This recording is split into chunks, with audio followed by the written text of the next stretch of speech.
Hello everyone, welcome to my channel NK education.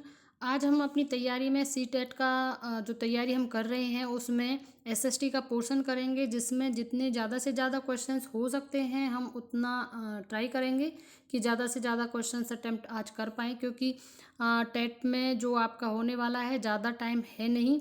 तो उसमें पूरा मटेरियल एक साथ पढ़ने से अच्छा होता है कि हम क्वेश्चंस को अच्छे से कर लें, क्योंकि क्वेश्चंस को अगर आप कोई अन्य काम भी कर रहे हैं और आपने वीडियो को चला के छोड़ा है, तो जो क्वेश्चंस आप देख रहे हैं उसके आंसर जो मैं बता रही हूँ तो वो भी आपके डीप मेमोरी में चले जाते हैं, उनको जब आप सुनते रहते हैं लगातार। तो अब जैसे 52 क्वेश्चन है, जिसमें दिया हुआ है कि निम्नलिखित में से कौन सा मौसमी पवनों का उदाहरण है। पहला ऑप्शन है भारत में मानसूनी पवनें, दूसरा भारत के उत्तरी मैदानों की लू, पूर्वी पवनें, और लास्ट ऑप्शन है पश्चिमी पवनें। तो इसका सही उत्तर है भारत में मानसूनी पवनें। आगे है प्रश्न नंबर 53। भूगोल की कक्षा के पश्चात विद्यार्थियों द्वारा जल पर बनाए गए कथनों ए, बी और सी को पढ़िए और सही विकल्प का चयन कीजिए। विद्यार्थी ए क्या कह रहा है कि जब तेज वायु सागर के पूरी सतह पर जल को रगड़ती है तब तरंगें उत्पन्न होती हैं, ये विद्यार्थी ए ने कहा। और विद्यार्थी बी क्या कहता है कि तेज वायु चलने पर सुनामी उत्पन्न होती है। अब विद्यार्थी सी सी कहता है कि ज्वार भाटा तरंगों के प्रकार हैं। अब इसमें से हमें ए बी सी को हमने पढ़ लिया, सही विकल्प का अब हमें चयन करना है। तीनों को पढ़ने के बाद जो सही आंसर है वो है ए, बी और सी सही हैं, यानी कि तीनों ऑप्शन सही हैं, ए बी सी। तीन ही इन्होंने दिए हुए हैं और तीनों ऑप्शन, जब तेज वायु सागर के पूरी सतह पर जल को रगड़ती है तब तरंगें उत्पन्न होती है, ये भी सही है। तेज वायु चलने पर सुनामी उत्पन्न होती है, ये भी सही है। और सी है ज्वार भाटा तरंगों के प्रकार हैं। तो तीनों ये सही हैं और यहाँ पर एक साथ तीन क्वेश्चन हमारे तैयार हो गए। अगला है 54। निम्न में से कौन सा उद्योग वेल्ड में विकसित हुआ। पहला ऑप्शन भेड़ पालन के कारण ऊनी उद्योग, दूसरा याक पालन के कारण ऊनी उद्योग, ऊंट पालन के कारण चमड़ा उद्योग, गेहूं उत्पादन के कारण कृषि उद्योग। तो इसका जो सही आंसर है इसका है लास्ट, यानी कि फोर्थ, गेहूं उत्पादन के कारण कृषि आधारित उद्योग वेल्ड में विकसित हुआ। आगे है कथन ए और बी पर विचार करें और सही उत्तर का चयन करें, जिसमें ए, कोलार की खान विश्व की गहरी खानों में से है जो अयस्क के खनन को बहुत खर्चीली प्रक्रिया बनाती हैं, और ऑप्शन बी जो है कर्नाटक में सोने के निक्षेप हैं। अब इनमें से कौन सा कूट सही है, दोनों सही हैं या केवल एक सही है, ये देखेंगे। अब हम इसमें सही आंसर है जो ए है वह गलत है, क्योंकि कोलार की खान विश्व की गहरी खानों में से है, ये गलत है। विश्व की गहरी खानों में से ये नहीं है। तो अब ऑप्शन बी बचा हमारे पास, यानी कर्नाटक के सोने के निक्षेप हैं। तो जो कूट बी है वह हमारा सही है, जो कि हमें ऑप्शन नंबर 4 में देखने को मिल रहा है, जिसमें यहाँ पर है कि ए गलत है और बी सही है, ये वाला। अब हम अगला क्वेश्चन कर लेते हैं। बायोगैस और ईंधन में समान लक्षण क्या है।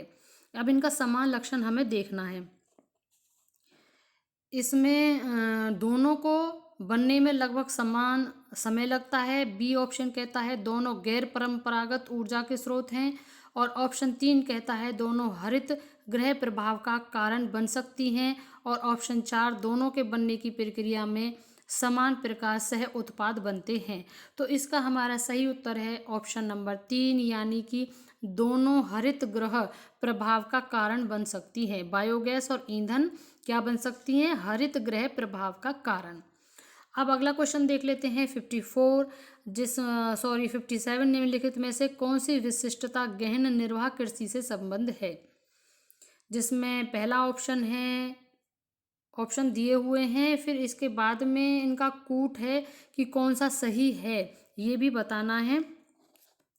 जिसमें पहला ऑप्शन छोटे भूखंड और साधारण औजार हैं, बी सघन जनसंख्या वाले क्षेत्र, सी अर्ध शुष्क क्षेत्र, डी अधिक धूप वाले दिनों से युक्त जलवायु। तो अब इसमें हमें देखना ए बी सी सही है या ए बी डी सही है, ए बी सी डी सही है या बी सी डी सही है।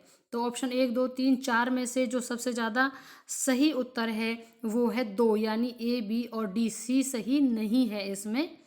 वह विशिष्टता गहन निर्वाह कृषि से संबंध नहीं रखता है, अर्ध शुष्क क्षेत्र नहीं रखता, यानी कि बाकी जो ऑप्शंस हैं वो विशिष्ट गहन निर्वाह कृषि से संबंध रखते हैं, यानी छोटे भूखंड और साधारण औजार हैं।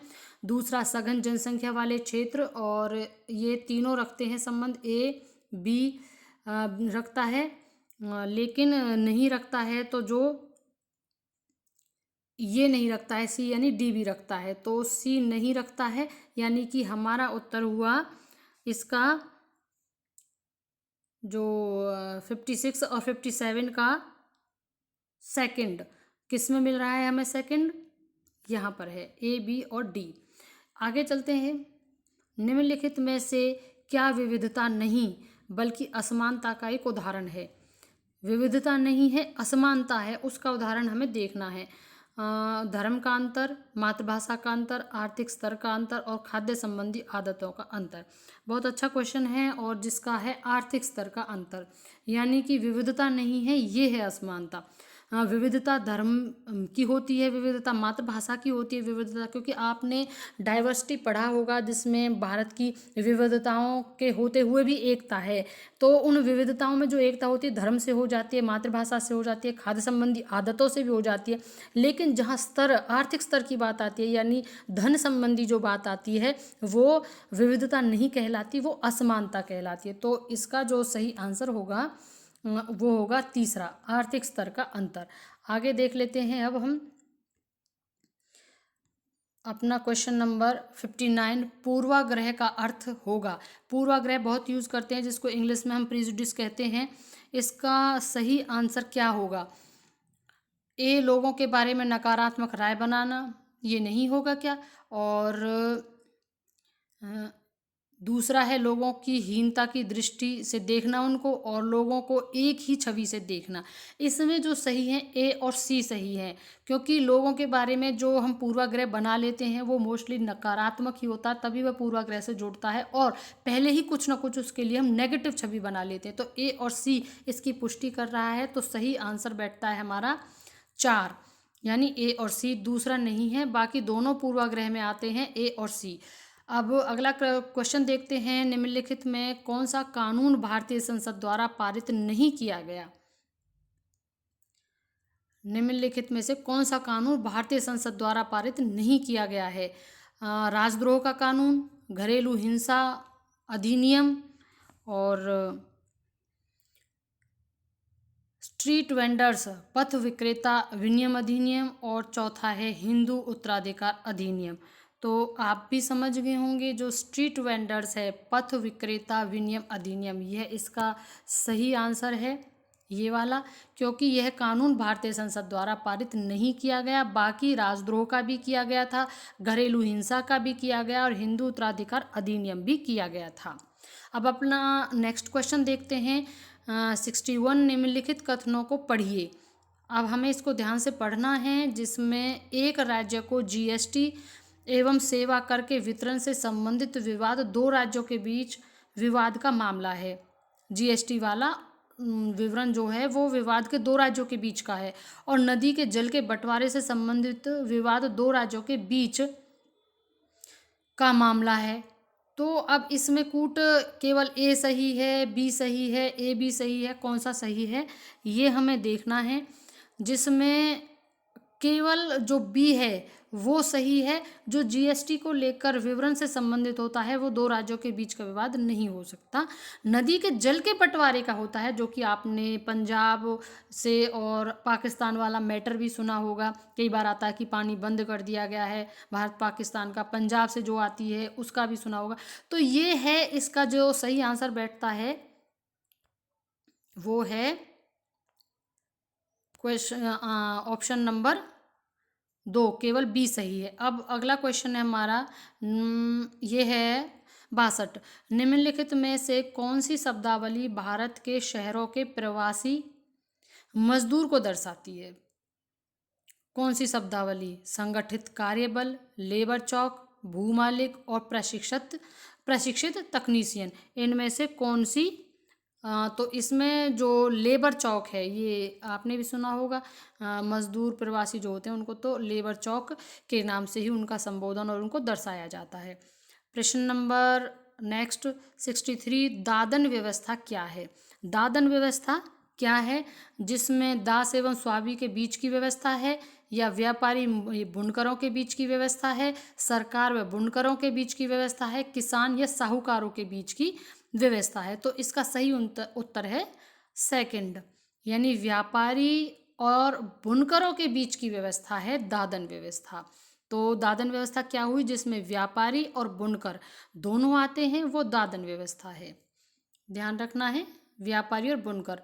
भारत में 64 प्रश्न है आपका। भारत में लोकतंत्र पर निम्न कथनों को पढ़िए। पहला कथन है लोकतंत्र मुक्त एवं निष्पक्ष चुनाव पर आधारित होना चाहिए। दूसरा ऑप्शन है लोकतंत्र में अंतिम निर्णय लेने का अधिकार जनता द्वारा चुने गए व्यक्तियों के पास ही होना चाहिए।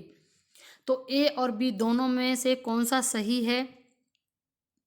ए और बी दोनों सही हैं, क्योंकि लोकतंत्र मुक्त एवं निष्पक्ष चुनाव पर आधारित होना चाहिए, इस चीज़ को हम नहीं नकार सकते, ये होगा। और दूसरा है लोकतंत्र में अंतिम निर्णय लेने का अधिकार जनता द्वारा चुने गए व्यक्तियों के पास, यानी जिसको हम इलेक्ट करते हैं, जिस भी नेता को, तो उसी को तो होता है, क्योंकि उसको लोकतंत्र के माध्यम से चुना गया है। अब हमें देखना है कथन दोनों सही हैं और दोनों किस वाले कूट में हमें मिलते हैं, यानी ए और बी दोनों सही हैं, ये ऑप्शन नंबर 3 में हमें मिलता है। तो ऑप्शन 3 इज राइट। अगला क्वेश्चन है 65 रोनित के अंकल चाहते हैं कि वह अधिक अंक अर्जित करे ताकि उसके पास नौकरी प्राप्त करने के अच्छे अवसर हों। और बी लक्ष्मी लकड़ा। दूसरा 27 में भारतीय रेलवे में पहली महिला इंजन चालक बनी थी लक्ष्मी लकड़ा, ये सरनेम है उसका, जो भारतीय रेलवे में पहली महिला इंजन चालक बनी थी। उपरोक्त कथनों में से कौन से कथन को रूढ़िबद्ध धारणाओं को तोड़ने उदाहरण के रूप में उपयोग कर सकते हैं? आप इसको तो भली भांति पहले ही समझ गए होंगे, जो कि सीधा सा है बी। और बी कहाँ पर दिया है? ऑप्शन नंबर 2 में, क्योंकि जो लक्ष्मी लकड़ा थी उन्होंने, क्योंकि महिला इंजन चालक नहीं होते, उन्होंने ही इस चीज़ का पहली बार, ये रूढ़ी धारणा थी जिसको तोड़ा गया था। तो ऑप्शन बी सही है, और जो ऑप्शन बी है वो कूट नंबर 2 में दिया गया है। तो आंसर जो है ऑप्शन नंबर 2 इज राइट।